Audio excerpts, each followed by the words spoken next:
નમસ્કાર વિદ્યાર્થી મિત્રો, સ્વાગત છે આપ સર્વેનું ડિજિટલ પ્લેટફોર્મ સુધીર સર બાયોલોજીમાં. હવે આજનો લેક્ચર 11 સાયન્સ માટેનો છે અને 11 સાયન્સની અંદર આજે આપણે ચેપ્ટર નંબર 2 નવું સ્ટાર્ટ કરીએ છીએ. લાસ્ટ લેક્ચરની અંદર આપણે ચેપ્ટર ફર્સ્ટ ફિનિશ કર્યું હતું. હવે આજનો જે લેક્ચર છે એની અંદર ચેપ્ટર 2 સ્ટાર્ટ કરીએ તો સૌથી પહેલાં તો આપણે ચેપ્ટર 2 વિશેની થોડી એવી માહિતી લઈ લઈએ. ચેપ્ટર 2ની અંદર આપણે શું ભણવાનું છે? તો મેઇન આપણે ચેપ્ટર 2ની અંદર જો અભ્યાસ કરવાનો હોય તો એક પ્રક્રિયા છે, એને કહેવામાં આવે છે વર્ગીકરણ. ચેપ્ટર 1ની અંદર આપણે સજીવ વિશ્વ વિશેનો અભ્યાસ કર્યો અને સજીવ વિશ્વને વર્ગીકરણ કરવા માટે કયા કયા સાધનોની જરૂર પડે એના વિશેની પણ આપણે માહિતી લીધી. પરંતુ આ ચેપ્ટરની અંદર આપણે અભ્યાસ કરવાનો છે વિવિધ પ્રકારના સજીવોનું વર્ગીકરણ. હવે વર્ગીકરણના અલગ અલગ પ્રકારના ભાગ છે. જ્યારે માનવની શરૂઆત થઈ, માનવ સૃષ્ટિની શરૂઆત થઈ, બરાબર, અને માણસ છે એ જ્યારે વર્ગીકરણની અલગ અલગ પદ્ધતિઓ જાણતો થયો તો એ સમયે વર્ગીકરણની ધીમે ધીમે શરૂઆત થઈ અને એ શરૂઆત છે એની અંદર અલગ અલગ પ્રકારની વર્ગીકરણ પદ્ધતિઓ અમલમાં આવી હતી. એમાં સૌથી પહેલાં દ્વિસૃષ્ટીય વર્ગીકરણ આવી હતી, ત્યાર પછી ત્રિક્ષેત્રીય વર્ગીકરણ આવી હતી, ત્યાર પછી 5 સૃષ્ટીય વર્ગીકરણ આવી હતી. એવી અલગ અલગ પ્રકારની વર્ગીકરણની પદ્ધતિ અલગ અલગ પ્રકારના વૈજ્ઞાનિકો દ્વારા સૂચવવામાં આવી હતી. હવે આ જે વર્ગીકરણની જે પદ્ધતિઓ છે એ પદ્ધતિઓની અંદર કયા કયા માપદંડોના આધારે, કયા કયા ધોરણોના આધારે અને સજીવોને કયા કયા જૂથની અંદર વહેંચવામાં આવ્યા હતા એના વિશેનો પણ આપણે અભ્યાસ કરવાનો છે. હવે આપણે આ ચેપ્ટરની શરૂઆત કરીએ. હવે ચેપ્ટરની શરૂઆતની અંદર સૌથી પહેલું આપ્યું છે કે વર્ગીકરણનો પ્રારંભ ક્યારે થયો, તો કે જ્યારથી માનવ જીવનની શરૂઆત થઈ ત્યારથી, બરાબર છે. માનવ જીવન અથવા તો માનવ સૃષ્ટિ છે એનો પૃથ્વી ઉપર ઉદ્ભવ થયો ત્યારથી છે ને વર્ગીકરણની શરૂઆત થઈ. પણ પહેલાંનું જે વર્ગીકરણ હતું ને, અત્યારે આપણે લાસ્ટ લેક્ચરની અંદર અભ્યાસ કર્યો, વર્ગીકરણ છે એ ખૂબ જ આધુનિક છે. પણ જ્યારે પહેલાંનું વર્ગીકરણ છે ને એ કેવું હતું, તો કે એ પહેલાંનું જે વર્ગીકરણ છે એ કેવું હતું, તો કે વિવિધ પ્રકારના વૈજ્ઞાનિક ધોરણના આધારે નહીં, પરંતુ બાહ્યાકાર લક્ષણોના આધારે વર્ગીકરણ થતું હતું. કેના આધારે વર્ગીકરણ થતું હતું? તો કે બાહ્યાકાર લક્ષણોના આધારે. હવે પ્રશ્ન આપણને એવો થાય કે બાહ્યાકાર લક્ષણોના આધારે સજીવોનું વર્ગીકરણ કયા કયા લક્ષણોને જોઈને કરવામાં આવતું હતું? તો આની પહેલાં આપણે અભ્યાસ કર્યો હતો કે ખોરાક, આ ઉપરાંત આશ્રય, બરાબર છે, અને આ ઉપરાંત આવાસ. આ ત્રણના આધારે છે ને વર્ગીકરણ કરવામાં આવતું હતું. ખોરાક, આશ્રય એટલે કે રહેવા માટેનું, અને આવાસ નહીં આવે પણ આની અંદર આવશે પોશાક. આશ્રય અને આવાસ તો બંને એક જ થઈ જશે એટલે આવશે પોશાક. અને આ સૌથી પહેલાં તો માણસની 3 અલગ અલગ પ્રકારની જરૂરિયાત હતી. આપણે આને પહેલાં લેક્ચરની અંદર અભ્યાસ કર્યો કે 3 અલગ અલગ પ્રકારની માણસની જરૂરિયાત કઈ હતી? તો કે ખોરાક એટલે કે ખાવા માટે જરૂરી છે, પહેરવા ઓઢવા માટે કપડાં, અને ત્રીજું શું હતું? તો કે આશ્રય. તો આ 3 અલગ અલગ પ્રકારની જરૂરિયાતના આધારે વર્ગીકરણ થતું હતું. તો હવે પ્રશ્ન થાય કે આના આધારે તો આપણે વર્ગીકરણ ન કરી શકીએ ને, કારણ કે હાલો ખોરાક, આશ્રય અને પોશાક, આ 3 તો મનુષ્યને જ જરૂર પડે. પ્રાણીઓને શું? તો પ્રાણીઓને ખાલી ખોરાકને આશ્રયના આધારે જ વર્ગીકરણ કરવામાં આવે. વનસ્પતિઓને શું? તો કે એને ખોરાકની જરૂર નથી, એ પોતે પોતાનો ખોરાક જાતે બનાવે છે. આશ્રયની વનસ્પતિની કાંઈ જરૂર છે નહીં, અને પોશાકની પણ વનસ્પતિની જરૂર નથી. તો આપણને મનની અંદર એવો સેજ એવો પ્રશ્ન થાય કે જો આ 3 ધોરણને આધારે વર્ગીકરણ કરવામાં આવતું હોય તો વનસ્પતિને કેમાં મૂકવામાં આવી છે? એવો આપણા મનની અંદર ક્વેશ્ચન માર્ક થાય. તો સૌથી પહેલા વૈજ્ઞાનિક કે જે વૈજ્ઞાનિક ધોરણને આધારે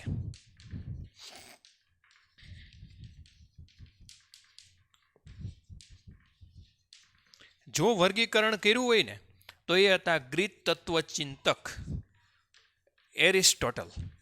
અને પ્રાચીન વર્ગીકરણીય વિદ્યાના પિતા કહેવામાં આવે છે, કે જેણે ભૂતકાળની અંદર સૌથી પહેલું વર્ગીકરણ વૈજ્ઞાનિક ધોરણને આધારે કર્યું હતું.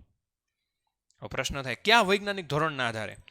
તો એણે શું કર્યું હતું કે વનસ્પતિને બાહ્યાકાર રચનાની દ્રષ્ટિએ 3 જૂથની અંદર વહેંચવામાં આવ્યા વનસ્પતિને.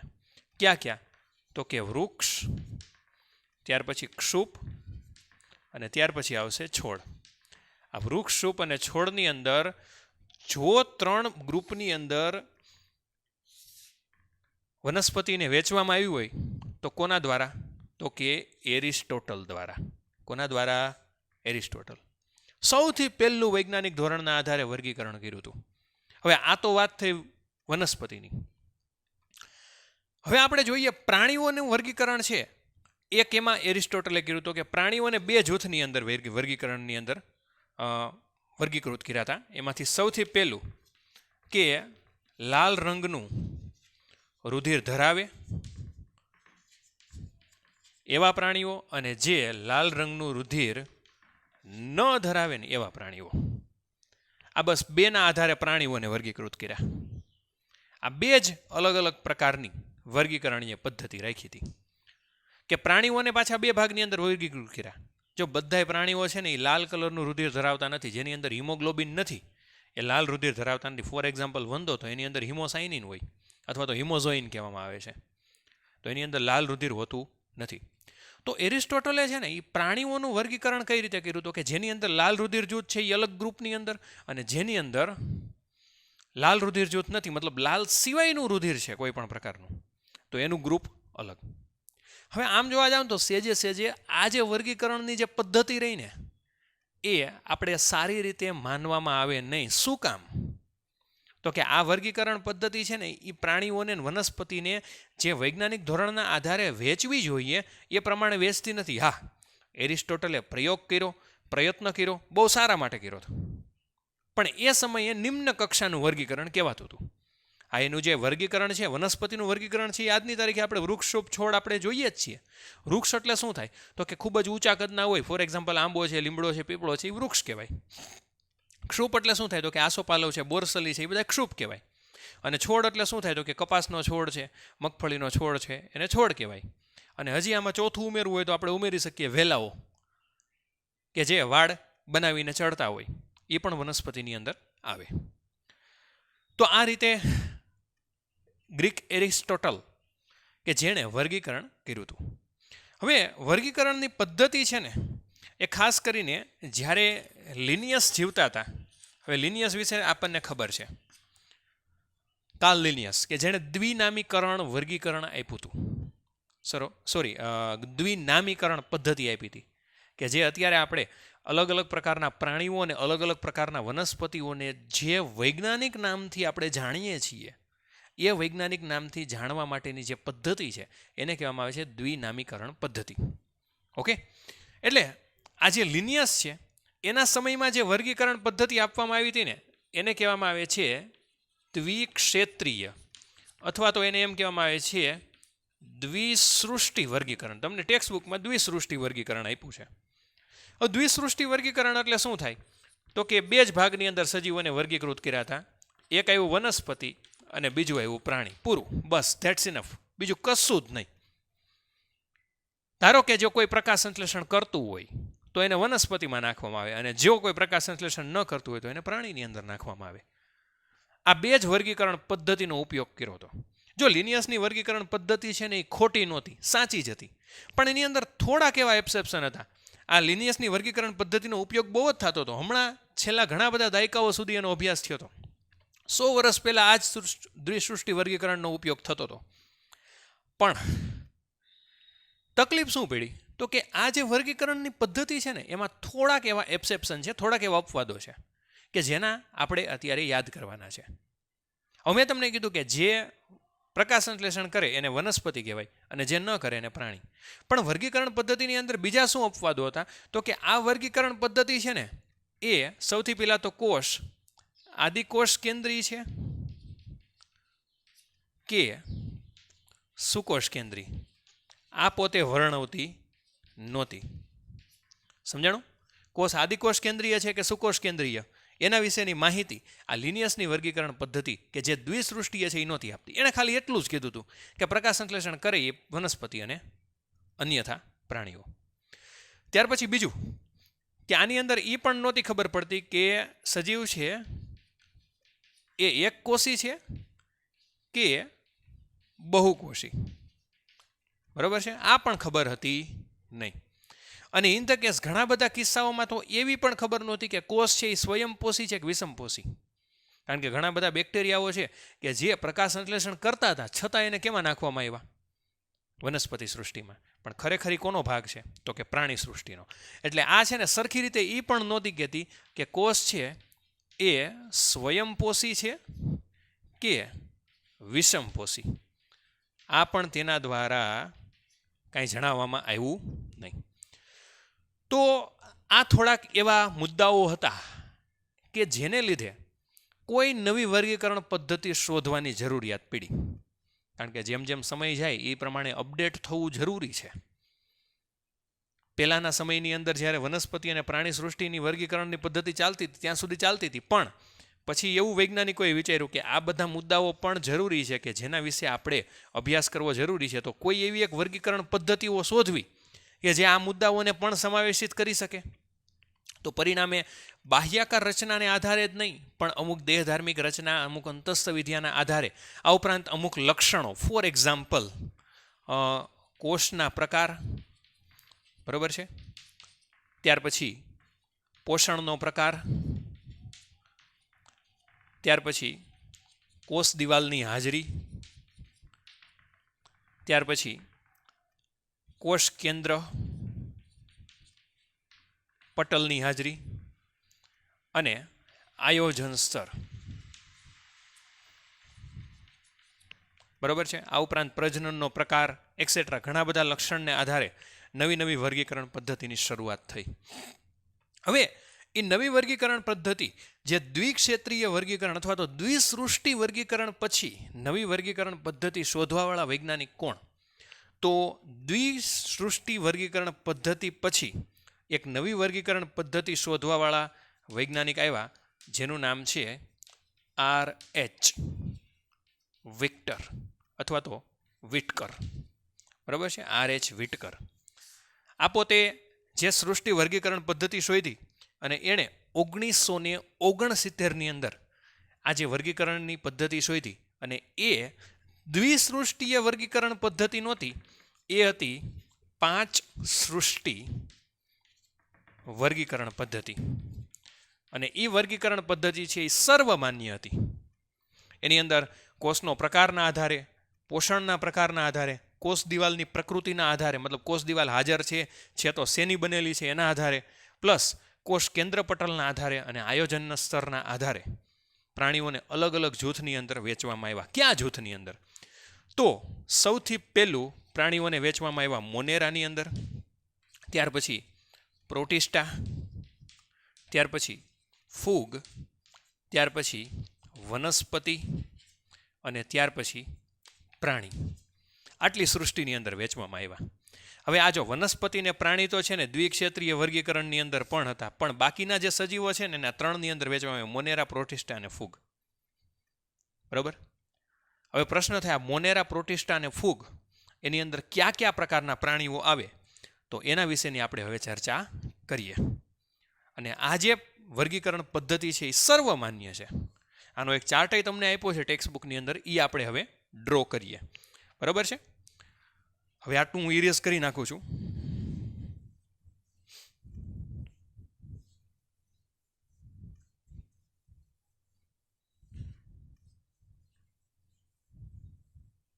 હવે સૌથી પહેલા આપણે છે ને ચાર્ટ દોરશું અહીંયા.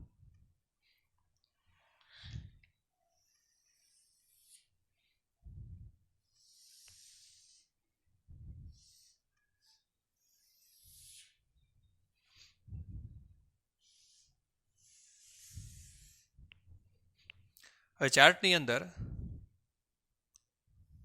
એક કોલમ અહીંયા આપશું અને એ કોલમને આપણે નામ આપશું લક્ષણો. એટલે અહીંયા આપણે લખવાનું છે લક્ષણો.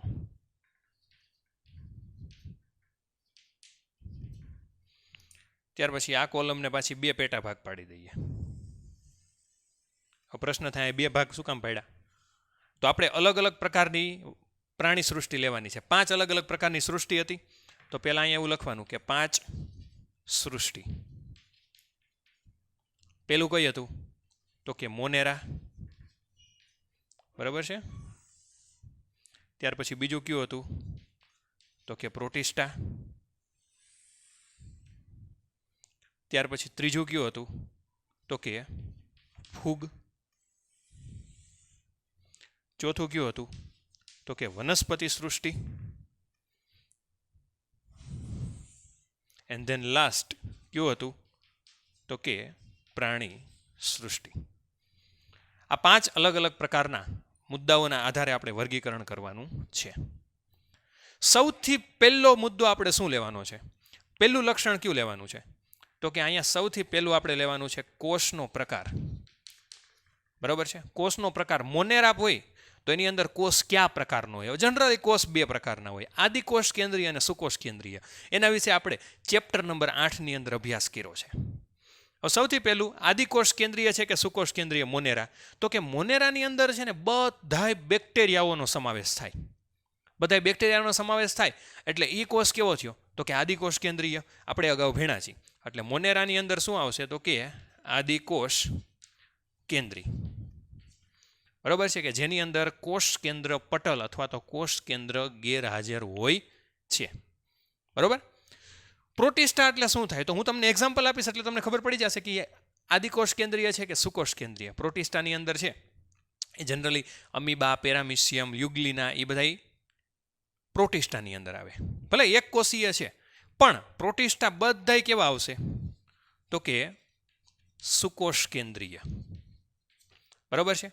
ફૂગ ઓબ્વિયસ વસ્તુ છે, શું આવશે તો કે સુકોષ કેન્દ્રીય.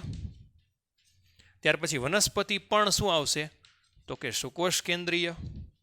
અને પ્રાણી પણ શું આવશે તો કે સુકોષ કેન્દ્રીય. હવે આ એક લક્ષણ આપણે ફિનિશ થઈ ગયું. તો અહીંયા આપણે આ રો ગાળી લેશું અહીંયા. ઓકે. પછી બીજું લક્ષણ શું છે તો કે કોષ દિવાલ. તો અહીંયા આપણે લખી નાખીએ કોષ દિવાલ. હવે સૌથી પહેલાં તો આપણે એવું લખવાનું છે કે મોનેરા, પ્રોટિસ્ટા, ફૂગ, વનસ્પતિ અને પ્રાણી એની અંદર હાજર છે કે નહીં. તો હું તમને કહું કે બેક્ટેરિયાની ફરતે કોષ દિવાલ હોય તો યાદ કરો તો 8મું ચેપ્ટર. બેક્ટેરિયાની અંદર કોષ દિવાલ હતી, હા કે ના? તો બધાને જવાબ એવો આવશે કે હા, બેક્ટેરિયાની અંદર કોષ દિવાલ હતી. કેવી હતી તો કે હાજર હતી. પણ હું તમને એવું પૂછું કે સેલ્યુલોઝની બનેલી હતી? તો સેલ્યુલોઝની કોષ દિવાલ ખાલી ને ખાલી કેમાં જોવા મળે તો કે વનસ્પતિ કોષમાં. તો આપણે એ લખી નાખવાનું અહીંયા સાથે સાથે. વનસ્પતિની અંદર છે એ કોષ દિવાલ છે એ હાજર હોય અને એ શેની બનેલી હોય તો કે સેલ્યુલોઝની. શેની બનેલી હોય? સેલ્યુલોઝની. એટલે આ વનસ્પતિનું એક આખી કોલમ પૂરી થઈ ગઈ. હવે બેક્ટેરિયાની અંદર કોષ દિવાલ છે એ હાજર છે, સેલ્યુલોઝની બનેલી હોતી નથી. બરાબર છે. સેલ્યુલોઝની બનેલી નથી તો શેની બનેલી છે? તો એની અંદર તમને ટેક્સ્ટબુકની અંદર આપ્યું છે કે પોલિસેકેરાઇડ અને એમિનો એસિડની બનેલી છે. બરાબર છે. ત્યાર પછી અહીંયા આપણે લખી નાખીએ કે પોલિસેકેરાઇડની બનેલી હોય છે. આ ઉપરાંત એમિનો એસિડ હવે અહીં નથી લખતો. પ્રોટિસ્ટાની અંદર કોષ દિવાલ શું હોય તો કે અમુકની અંદર હાજર હોય અને અમુકની અંદર શું હોય? ગેરહાજર. તો આની અંદર તમારે બંને લખવાનું થશે કે હાજરય હોય અને બીજું શું આવશે તો કે ગેરહાજર હોય. ફૂગની અંદર કોષ દિવાલ તો આપણે નાનેથી ભણતા એવા છીએ. ફૂગની અંદર કોષ દિવાલ છે એ હાજર હોય છે અને કાઇટિનની બનેલી હોય છે. એટલે ફૂગની અંદર કોષ દિવાલ શું હોય છે તો કે હાજર અને શેની બનેલી હોય તો કે કાઇટિનની. બરાબર છે. પ્રાણી સૃષ્ટિની અંદર કોષ દિવાલ શું હોય તો કે ગેરહાજર. આપણે આ પણ ભણ્યા હતા કે પ્રાણી કોષની અંદર કોષ દિવાલની ગેરહાજરી જોવા મળે છે. આ પણ પૂરું. ત્યાર પછી ત્રીજું કોષ દિવાલ પછી શું આવશે તો કે કોષ કેન્દ્ર પટલ. કોષ કેન્દ્ર પટલ એટલે શું? તો કોષની ફરતે કોષની અંદર કોષ કેન્દ્રની ફરતે પટલમય આવરણ આવેલું હોય અને કહેવાય કોષ કેન્દ્ર પટલ. હવે યાદ કરો તો આદિકોષ કેન્દ્રીય કોષની અંદર કોષ કેન્દ્ર પટલ હાજર હોય તો કે ના? તો કોષ કેન્દ્ર પટલ આમાં શું આવશે તો કે ગેરહાજર. પ્રોટિસ્ટા સુકોષ કેન્દ્રીય છે એટલે આ બધાની અંદર જેટલા સુકોષ કેન્દ્રીય કોષ છે એની અંદર કોષ કેન્દ્ર પટલ શું આવશે તો કે હાજર. એ સુકોષ કેન્દ્રીય કોષ અને આદિકોષ કેન્દ્રીય કોષનું અગત્યનું લક્ષણ છે કોષ કેન્દ્ર પટલની હાજરી. બરાબર છે. એટલે કોષ કેન્દ્ર પટલ સુકોષ કેન્દ્રીય કોષની અંદર બધાની અંદર શું આવશે તો કે હાજર. બરાબર છે. આ પૂરું. ત્યાર પછી આગળ જોઈએ દૈહિક આયોજન. હવે દૈહિક આયોજન એટલે શું થાય? તો કે એનું શરીર છે ને એ કઈ રીતે આયોજનબદ્ધ ચાલે છે. ફોર એક્ઝામ્પલ મનુષ્યની વાત કરું તો મનુષ્યનું આયોજન છે ને એ અંગતંત્રીય આયોજન હોય. અંગતંત્રીય એટલે શું થાય? તો કે બધાય અંગતંત્રો ઘણા બધા ભેગા મળી અને સજીવના શરીરનું નિયમન કરે. ફોર એક્ઝામ્પલ પાચન તંત્ર, શ્વસન તંત્ર, ઉત્સર્જન તંત્ર, એ બધાય તંત્રો છે. તો એવી રીતે આયોજન સ્તર કોષ ભેગા મળીને બનાવતું હોય, પેશી ભેગી મળીને બનાવતું હોય, અંગો ભેગા મળીને બનાવતું હોય. તો આપણને પ્રશ્ન થાય આયોજન સ્તર અલગ અલગ સજીવની અંદર કેવું હોય? તો મોનેરા એક કોષીય જ છે તો એની અંદર આયોજન સ્તર કેવું હોય છે? તો કે કોષીય. પ્રોટિસ્ટા પણ એક કોષીય છે તો એની અંદર આયોજન સ્તર પણ કેવું હોય છે? તો કે કોષીય. હવે ચેન્જીસ કેમાં આવશે? તો કે ફૂગની અંદર. ફૂગ છે એ બહુકોષીય છે તો એનું એ અંદર આયોજન સ્તર છે ને એ કેવું હોય છે? તો કે પેશીય હશે અને કોષીય પણ હશે, બંને હશે. એટલે કોષીય પણ આવશે કારણ કે ઈસ્ટ ફૂગ છે એ પાછી કેવી છે? એક કોષીય. તો એની અંદર આયોજન સ્તર કેવું આવશે? કોષીય. હવે આયોજન સ્તર એટલે શું થાય? તો કે કોષથી આખું શરીર ચાલે છે, પેશીથી ચાલે છે, અંગોથી ચાલે છે કે અંગતંત્રોથી ચાલે છે. વનસ્પતિની અંદર કેવું છે? તો કે પેશી આયોજન સ્તર.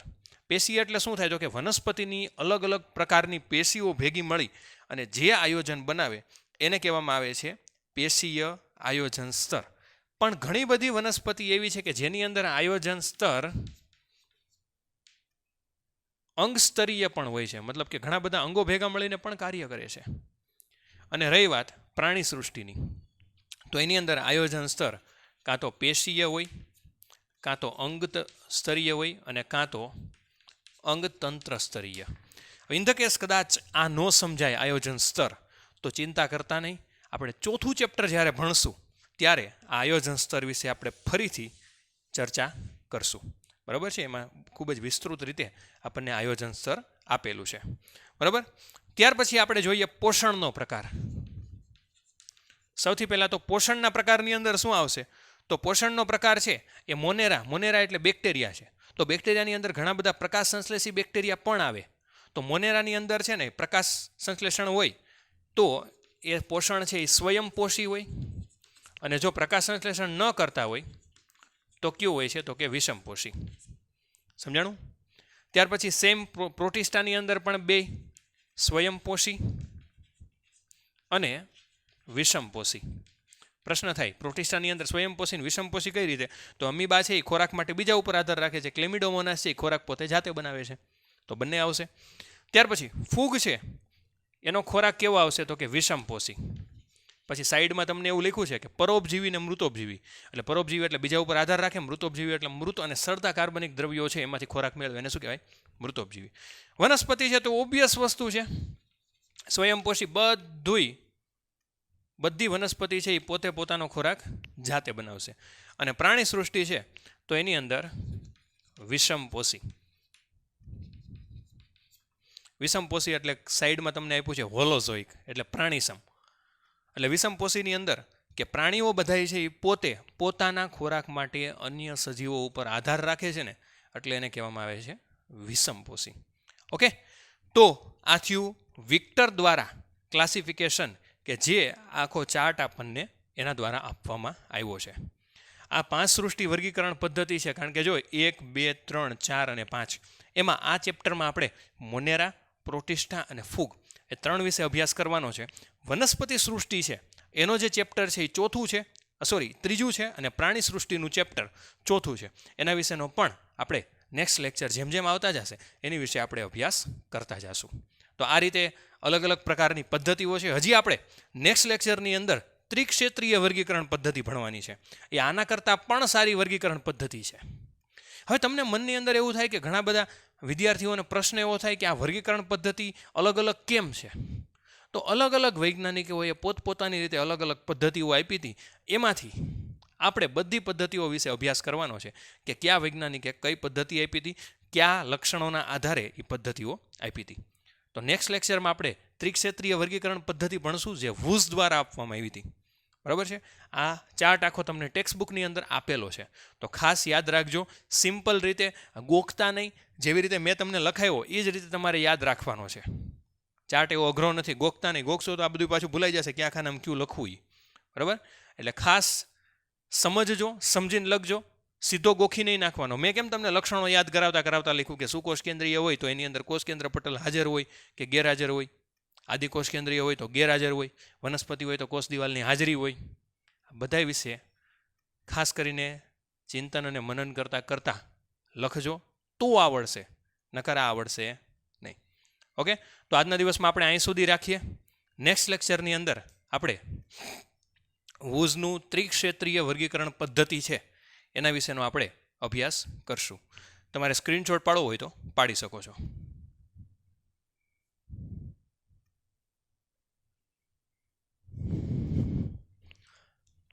તો આશા રાખીએ કે બધાને લેક્ચર પસંદ આવ્યો હોય છે. વધુને વધુ ચેનલને લાઇક કરો, સબસ્ક્રાઈબ કરો, શેર કરો અને વધુને વધુ વિદ્યાર્થીઓ સુધી પહોંચાડો. ત્યાં સુધી જય હિન્દ, જય ભારત.